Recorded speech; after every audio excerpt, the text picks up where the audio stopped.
Ya ayuhan nabiyyu jahidil kuffara wal munafiqina waghluz 'alaihim wa ma'wahum jahannam wa bi'sal masir. Ya ayuha wahai an-nabiyyu nabi jahidi perangilah al-kuffara orang-orang kafir wal munafiqina dan orang-orang munafik itu.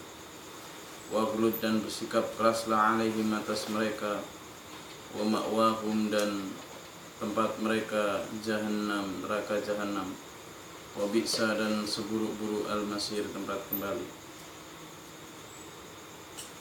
A'udzu billahi minasyaitonir rajim. Bismillahirrahmanirrahim. Ya ayyuhan nabiyyu, wahai nabi, jahidi perangilah al-kuffar orang-orang kafir, al-munafiqina dan orang-orang munafik, waghluz dan bersikap keraslah 'alaihim atas mereka, wa ma'wahum dan tempat mereka jahannam, neraka jahannam, wa bi'sa dan seburuk-buruk al-masir tempat kembali. Ya ayuhan nabiyyu, wahai nabi, jahidi perangilah al-kuffar orang-orang kafir, wal munafiqina dan orang-orang munafik, waghluz dan bersikap keraslah 'alaihim atas mereka, wa ma'wahum dan tempat mereka jahannam, neraka jahannam, wa bi'sa dan seburuk-buruk al-masir tempat kembali. Bismillahirrahmanirrahim.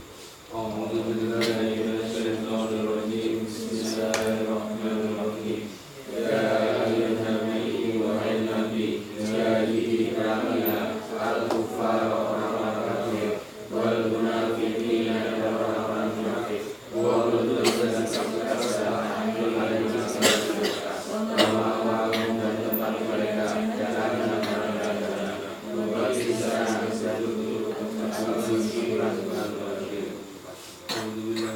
kembali. Bismillahirrahmanirrahim. Ya ayuhan nabi, wahai nabi, jahidi perangilah al-kuffar orang-orang kafir, wal munafiqina dan orang-orang munafik, waghluz dan bersikap keraslah 'alaihim pada mereka, wa ma'wahum dan tempat mereka jahannam, neraka jahannam, wa bi'sa dan seburuk-buruk al-masir tempat kembali. Kontradiksioneri dari seolah-olah ada satu sisi saja cara menangani orang kafir. Padahal Islam itu lengkap ya. Dalam kaitan itu, ayat ini menyatakan bahwa Nabi diperintahkan oleh Allah dan juga orang beriman ya, diperintahkan Allah untuk memerangi orang-orang kafir dan munafik. Kalimat memerangi di sini adalah sebagai respon ya, bukan aksi tapi respon. Jadi Islam tidak mengenal preemptive strike. Islam tidak mengenal menyerang duluan. Islam mengenal reaksi atau membela diri. Apa yang dilakukan oleh orang-orang kufar dan munafik di kategori ayat ini adalah kategori kufar dan munafik yang sudah kafir harbi. Mereka kafir yang bukan kafir dhimmi. Kafir itu ada dua. Kafir orang-orang yang tidak percaya Tuhan tetapi mereka tidak memerangi kita, itu kafir dhimmi ya.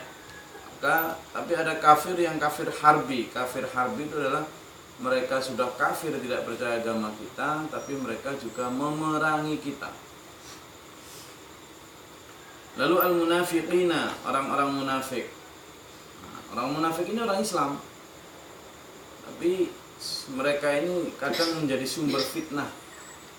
Mereka ini seringkali berada di tengah-tengah antara Islam dan kafir. Ritual mereka Islam, tapi perilaku keseharian mereka kafir. Mereka syahadat, mereka puasa, mereka sholat, nah, perilakunya seperti orang kafir. Suka berkhianat, suka berdusta, suka ingkar janji, kalau ngomong menyakitkan, kalau menebar berita bohong dan seterusnya, maka jahidil kufar, perangilah mereka Muhammad. Yang kedua, ayat ini menyatakan wa ghulud alaihim, dan bersikap keraslah kalian terhadap mereka. Ada banyak umat Islam sekarang yang sok-sokan lembut gitu. Kita itu harus toleran, harus lemah lembut dan sebagainya.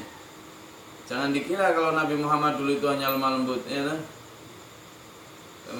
Ini ada Gus siapa gitu yang menyatakan Nabi Muhammad itu dulu selalu lemah lembut, nah gitu. Kok kita sekarang suka muring-muringan, niru sopo, nah gitu. Kata siapa Nabi Muhammad dulu hanya lemah lembut? Nabi Muhammad juga saat dibutuhkan sangat keras, sangat tegas. Jangan dikira Nabi Muhammad lalu lebay, letoy, menghadapi apapun selalu, termasuk hal-hal mungkar lalu hanya senyum saja demi atas nama. Terus lalu hal-hal yang sifatnya mungkar dibilang ndak apa-apa, gini ndak apa-apa, gitu ndak apa-apa, ndak gitu. Pada saat-saat tertentu yang memang membutuhkan ketegasan, oh gelut, gitu lah. Bersikap keras terhadap orang-orang yang memang akan menjadi kanker untuk yang lain. Masa diserang gitu terus kemudian ya maafkan mereka, ya nggak bisa. Masjidnya diserang, dibakar, ya lawan gitu loh. Masjidnya dibakar kemudian ya kita harus lihat kenapa kita dulu lihat gimana. Ada yang ya ada yang sok-sokannya itu sok-sokan kemudian itu enggak. Jadi Nabi Muhammad SAW itu sangat lengkap dalam memahami agama. Kadang wagluz, bersikap keras, kadang raufur rahim. Jadi saat-saat apa dibutuhkan. Makanya tidak bisa dakwah itu hanya kadang kita itu harus dengan mau'izatil hasanah. Ya. Ada juga memang ayat yang mengajarkan wajadilhum billati hi ahsan. Ada ayatnya itu. Dan kamu itu berdebatlah dengan mereka, berdakwalah pada mereka itu dengan baik, dengan hati-hati, dengan lemah lembut. Nah, ini kadang gini, makanya di dalam Islam itu Mas Anwar seringkali dipotong-potong. Yang paham keras ya pakai ayat ini. Pokoknya kepada kafir itu harus keras. Akhirnya tiap hari bawa pentungan kan. Demikian pula dakwanya kaum keras tok itu wes. Semua orang kafir dianggap musuh. Udah karena pakai ayat ini. Lalu kelompok lain yang suka memakai wajadilhum billati hasan, yang melihat Nabi juga penuh kasih sayang, lemah lembut sama orang non muslim sekalipun, kita itu nggak boleh gitu tuh. Ini mereka bikin itu terus yang dipakai, gitu loh, yang dipakai ayat itu terus, sehingga nggak pernah mereka bisa tegas. Ya sesekali makan babi nggak apa-apa lah, demi penghormatan. Nanti arahnya ke sana, ya sesekali ikut ritual Natal juga tidak apa-apa di gereja, itu hanya seremoni. Akhirnya begitu nanti. Lama-lama juga ya kalau mereka pas ritual tidak berjilbab ya lepaslah jilbabmu. Tuhan akan mengerti kok. Lama-lama begitu. Nah, ini kenapa? Karena kebanyakan orang di dalam Islam itu hanya tahu satu ayat, tidak tahu ayat yang lain. Atau juga begitu, dia hanya menyukai satu metode yang dipakai Rasulullah, tidak menyukai yang lain. Padahal dalam Islam itu harus utuh. Apalagi di sisi disebut wa ma'wahum jahannam, dan tempat tinggal mereka adalah jahannam wa bi'sal masir.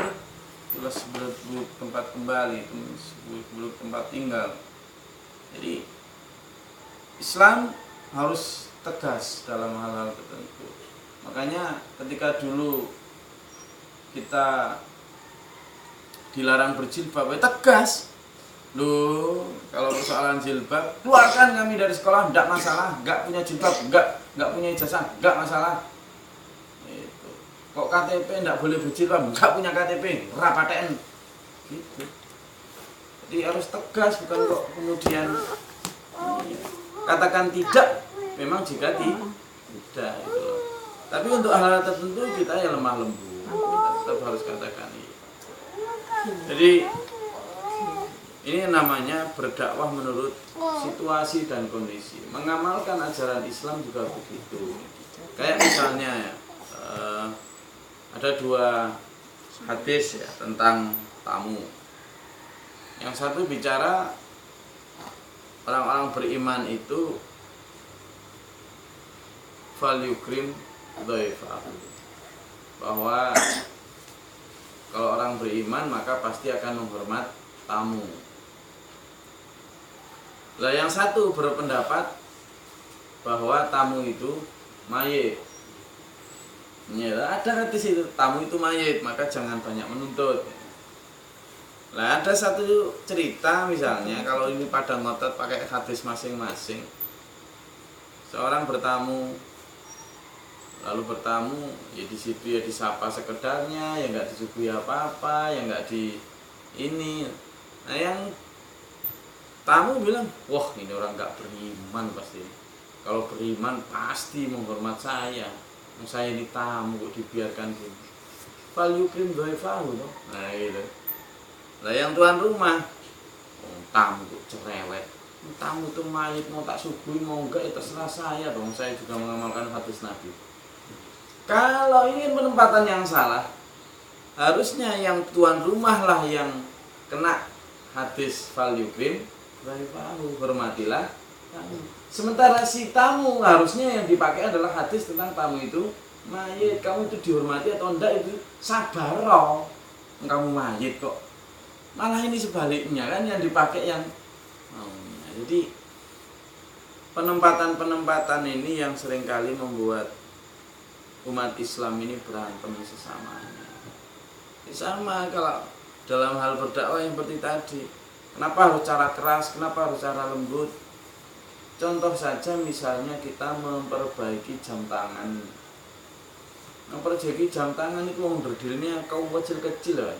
Itu harus dengan cara halus banget, kecil-kecil mau membetulkannya ya.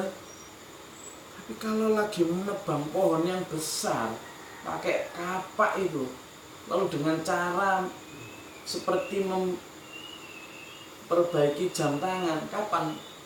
Jadi halus, harus cara halus. Yang enggak, yang namanya dengan kapak sekeras mungkin loh. Wah dulu alaihim itu begitu. Kenapa? Karena kanker yang ada dalam kufar dan munafik ini kalau tidak segera dilakukan dan sekeras mungkin, itu nanti akan menular, mempengaruhi yang lain.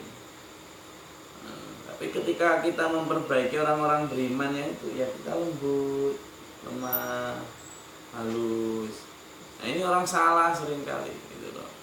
Sehingga itu yang sering terjadi di dalam umat Islam. Selain karena satu, karena memang kadang ada yang mengetahui satu ayat tapi tidak mengetahui ayat lain, atau dalil satu, dalil lain. Yang kedua, karena mereka tidak menguasai asbabul nuzul atau asbabul wurud. Asbabul nuzul sebuah ayat, asbabul wurud sebuah hadis. Tidak tahu latar belakangnya kenapa hadis itu ada, kenapa ayat itu turun. Antem kromo aja. Yang ketiga, karena memang ada segolongan setan yang bertugas menyimpangkan paham manusia, sehingga yang makin gak karu-karuan. Oke, jadi tugas kita untuk membuat itu menjadi karuan, menjadi teratur, menjadi ngeh, SPMA, insya Allah akan menjelaskan kepada umat duduk perkaranya, duduk selai. Saya mau ditanyakan? Iya. Harus dibuktikan antara mungkin ketika yang partai komunis itu kan muncul lagi Ya. dengan angin, terus memang kita bersikap keras dengan mereka kan otomatis kita Berhadapan. berhadapan ya. Coba apa gimana cara bersikap? Kalau menurut saya karena kita belum punya kekuatan, nah kita juga belum punya kan konsep waman jadau bi yadihi waman jadau bi lisanihi waman jadau bi qalbi. Oh, ketika ada kemungkaran seperti itu, barang siapa yang bisa berjihad, waman jahadau, barang siapa yang berjihad biadi dengan tangannya, maka itu beriman, bahwa mukmin. Waman jahadau bi lisanin, barang siapa yang berjihad kalau tidak dengan tangan tapi dengan lisan, memperingatkan mereka bahwa mukmin. Waman jahadau bi qalbi, tapi kalau tidak mampu dengan lisan sekalipun, maka dengan hati, bahwa mukmin. Walaysa wara'a dzalika minal iman hubbatin khablan. Tapi kalau tidak dengan tiga-tiganya maka tidak ada iman meskipun seberat biji sawi. Nah, kalau dengan seperti itu kita percayakan kepada pemerintah untuk bersikap kerasnya itu. Tapi setidaknya kita juga harus melakukan jihad sendiri dengan lisan. Kalau ada orang seperti itu nggak apa-apa, tegur aja. Kamu itu lo ngapain pakai gitu? Persoalan dia mau mencibir kita urusan mereka lah. Setidaknya kita melaksanakan iman yang tengah itu, jihad kepada mereka. Kalau kemudian misalnya kita peringatkan mereka lalu mereka ngajak berantem, ya ayo lu jual gua borong. Jadi hal-hal semacam ini yang kadang kita harus lakukan. Kadang mereka sok-sokan, kemudian masyarakat kita permisif, masyarakat kita membiarkan sehingga mendiamkan sehingga mereka mendapat panggung. Nah ini harus kita. Kadang mereka hanya menganggap itu sebagai keren-kerenan aja, anti mainstream gitu kan, berani gitu. Padahal mereka sebenarnya juga nggak berani-berani amat. Mereka ya itu, karena memang di masa lalu, masa gelap ya. Di satu masa memang PKI banyak membunuh umat Islam. Ketika kemudian TNI dalam hal ini Angkatan Darat kemudian melakukan penumpasan PKI, umat Islam juga melakukan pembunuhan yang membabi buta juga kepada orang-orang PKI, yang bahkan orang PKI yang nggak tahu apa-apapun dibunuh juga gitu. Jadi saat itu memang gelap, terutama tahun 65 gitu. Sehingga kalau balas dendam dibalas dendam ini nggak akan selesai. Kalau orang PKI mau menuntut balas dendam, maka orang-orang yang dibunuh oleh PKI juga menuntut balas dendam. Kalau orang PKI ini mencoba untuk kemudian mengungkit hal itu, ini akan kembali ke masa gelap lagi di Indonesia. Bisa pertumpahan darah lagi karena terlalu riskan untuk itu. Maka bagaimana sikap kita? Ya itu tadi, kalau ada orang-orang seperti itu kita ingatkan setidaknya. Karena kalau kita bersikap keras juga kita bukan masalah HAM sih. Kalau HAM itu kan dari pemerintah ke rakyatnya, kita paling kriminal biasa ya. Karena bukan hak kita untuk nonjok mereka lah. Kalau nonjok mereka kita kena penganiayaan juga. Karena itu ya kita setidaknya peringatkan. Karena itu kemungkaran sudah pasti itu. Kemungkaran. Mereka jelas komunis memang tidak selalu ateis. Komunis itu kan sistem politik dan sistem ekonomi loh. Hingga tapi kebanyakan komunis memang ateis. Apa saya?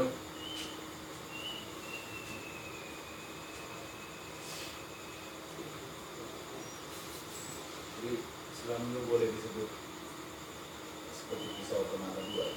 Bisa. Sebenarnya kan mereka sendiri hasil yang menyatu ini seperti satu piring sebuah wadah. Ya betul. Dari sisi mereka dari Cina. Iya. Jadi betul Mas Nur, kalau sekarang misalnya memang orang-orang mengatakan Islam itu indah misalnya, itu hanya menampilkan satu sisi Islam loh. Ingat, di satu sisi ingat loh ya, ada gini. Karena kalau gimana ngomong indah misalnya, ada orang ada orang yang sangat miskin ya.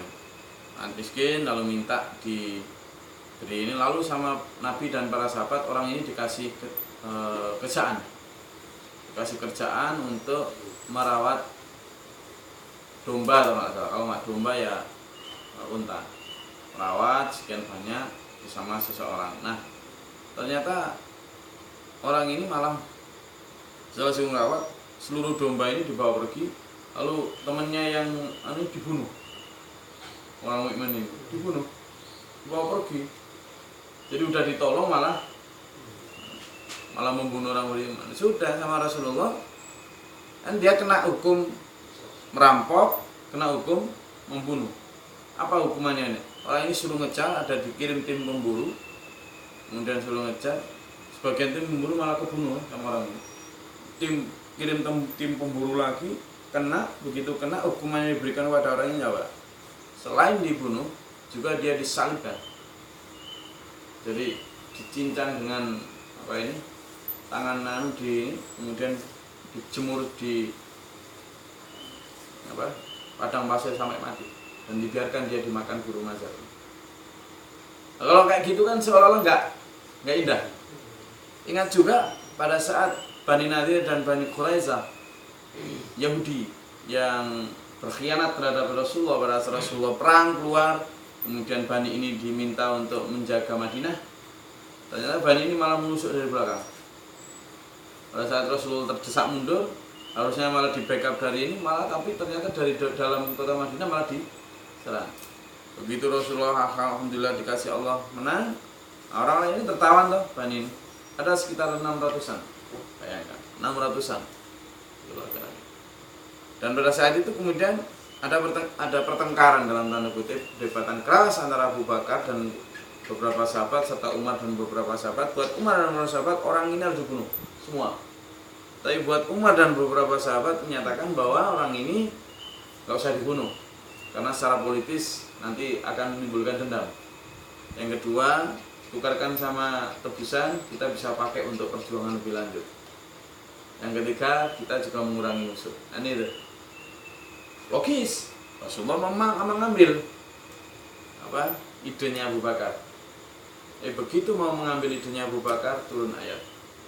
Wahai Muhammad, kenapa engkau lebih mementingkan harta duniawi daripada keimanan dan ridho Allah? Waduh, bayangkan Rasulullah tuh sampai salah. Kemudian akhirnya nggak jadi, dipilihlah pendapat Umar. Saat inilah Abu Bakar dan Umar menghadap dan menyatakan mungkin pendapat saya yang salah, pendapat Umar yang benar. Umar juga begitu, pendapat saya mungkin salah, Abu Bakar yang benar. Nah Rasulullah kemudian bersabda, ikhtilafi ummati rahmah, pendapat berbeda pendapat di umatku itu adalah rahmat. Tapi apa? Saling mengakui salah, bukan saling mengakui benar. Dan ketika diputuskan ternyata Umar yang benar, semua ya taat gitu loh. Itu rahmat. Kalau sekarang kan enggak, dua-duanya mengatakan benar. Nanti kalau sudah diputuskan salah satu, yang dua beruntung. Ini bukan ikhtilafi ummati rahmah, tapi fitnah itu loh. Nah pada saat itu kemudian dibunuh semua.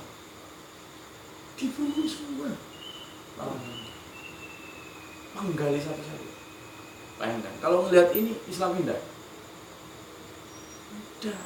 Makanya makanya orang Yahudi itu bisa jadi juga membaca sejarah ini kan? Justru itu yang kemudian menganggap bahwa Islam itu, nah itu loh. Makanya kita harus benar-benar wise dalam menerangkan Islam.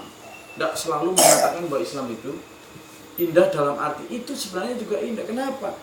Karena dimanapun yang namanya itu adalah perang, itu penjahat perang. Namanya penjahat perang tetap dihukumi hukum mati gitu. Sebenarnya itu bukan kejam. Apa? Karena penjahat perang itu melakukan pengkhianatan dimanapun, kalau seperti itu pasti dihukum mati. Jadi hukuman mati untuk mereka ini bukan dalam rangka kekejaman, tapi memang itu sudah konsekuensi untuk memberikan shock terapi terhadap orang-orang selanjutnya. Kalau sudah terlibat perjanjian seperti itu, jangan melakukan seperti itu. Rasulullah selalu konsisten. Buktinya apa? Dalam hal perjanjian perang antara Mekah dan Madinah, waktu itu menyatakan bahwa kalau ada pelarian dari Mekah ke Madinah, maka harus dikembalikan. Ada satu masa perjanjian itu. Lalu waktu itu ada pelarian putrinya Nabi Zainab dari Mekah ke Madinah. Sampai di tengah jalan itu ditombak dari belakang. Terluka parah sampai di Madinah. Karena Rasulullah konsisten dikembalikan ya Pak. Zainab putrinya. Gitu Pak. Untuk mematuhi perjanjian. Nah ketika kemudian ada pihak lain yang menyalahi perjanjian, konsekuensi tetap ditegakkan. Jadi sebenarnya kita bagaimana menerangkan itu, bahwa itu hanya konsekuensi peperangan, jangan dilihat dari kekejaman. Ya. Jadi jangan dilihat bahwa dia musuh yang menyerah kemudian dibunuh, enggak gitu. Dia dilihat dari sisi apa? Penjahat perang.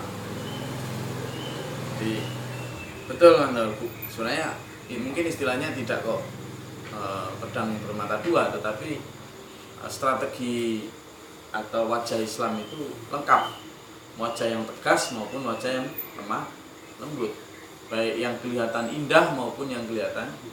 Juga kesalahan umat Islam dalam merayu agar umat Islam itu indah itu seolah-olah semua ajaran Islam itu enak, nyaman, apalagi happy saja, senyum saja.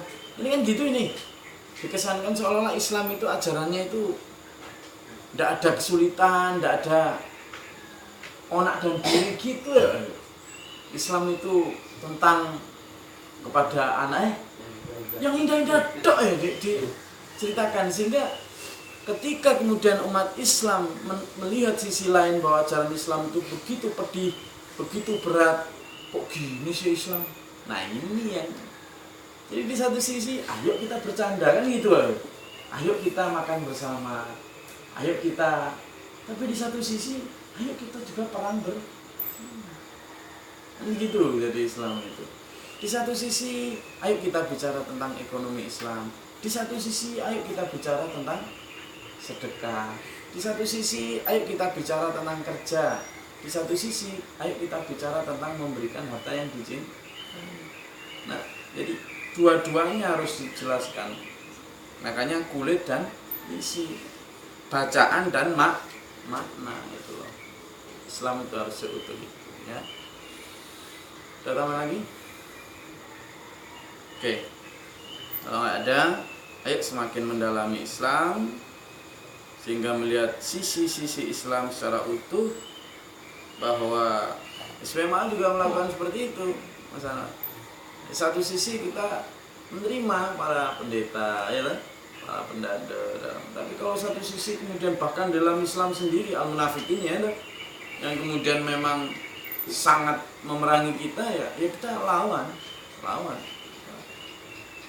Kayak kemarin santri kita yang udah dipukuli sampai bocor ya, kalau sudah berkali-kali kita mengajak damai dan kita damai tapi diulangi lagi, kejadian diulangi lagi. Kemarin kadang minta damai dan ini harus jalan terus kasus ini. Saya bilang gitu, kalian sudah berkali-kali memukuli santri kami tanpa sebab ya, hanya karena kebencian semata, dan kita selalu mengambil jalan damai, tapi ternyata kalian manfaatkan.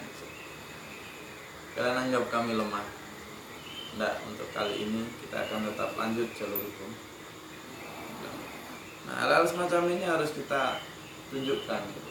Makanya waktu tahun 85 ketika kita kemudian berjilbab di kuyo-kuyo seperti itu, kita fight. Sehingga kita sangat mendukung, mensupport. Waktu itu SMA 5 Negeri Surabaya sama SMA 4, kita bekerja bersama LBH Indonesia untuk memperjuangkan itu lewat pengadilan. Hampir tiap minggu kita itu supporter 1-2 track itu untuk mengikuti persidangan gitu. Fight gitu. Jadi kalau sudah seperti itu ya kita harus tunjukkan semampu kita, tetapi tetap dengan jalan-jalan yang sesuai dengan hukum, koridor. Kita tidak ada pakai, karena memang zamannya bukan zaman itu. Wallahu a'lam, suatu saat nanti ya kita tidak tahu. Tapi kita tidak menafikan sama sekali, ya toh. Kalau kemudian misalnya kaum kafir datang dari luar negeri sana kemudian menginjak-injak negeri ini ya Mungkin kita ngangkat senjata lagi seperti Panglima Sudirman ya, mungkin seperti di Ponorogo lagi. Jadi tidak kok kemudian ditutup sama sekali kemungkinan untuk kita ngangkat senjata itu, ya toh? Kalau memang ada orang-orang kafir yang mau menjajah negeri ini, ya kita bangkit toh. Jadi Hizbul Watan, ya toh? Penjaga negeri ini. Tetap ya. Jadi bela bangsa, bela negara, bela agama. Allahumma sholli wa sallim wa barik. Allahumma ighfir lil mu'minin. Allahumma qina min adzabil nar. Tabarak rabbana wa ta'ala. Allahumma fa'na al-bala wa qadal hasina min jinna. Allahumma fa'al jadam. Allahumma sholli wa sallim. Allahumma sholli wa sallim. Rabbana innaka minal mu'minin. Amin. Kafir anna sayyidina rabbana wa rabbana la tuzigh Rabbana lana hana rabbana lana hana rabbana hana ya Allah anta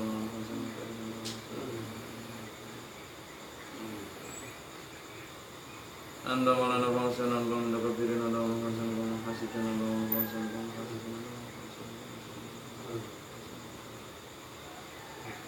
Bismillah lana sudurina salana lana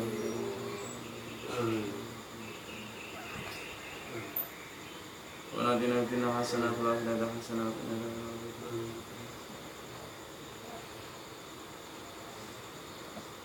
Subhana rabbika rabbil izzati amma yasifun. Assalamualaikum warahmatullahi wabarakatuh.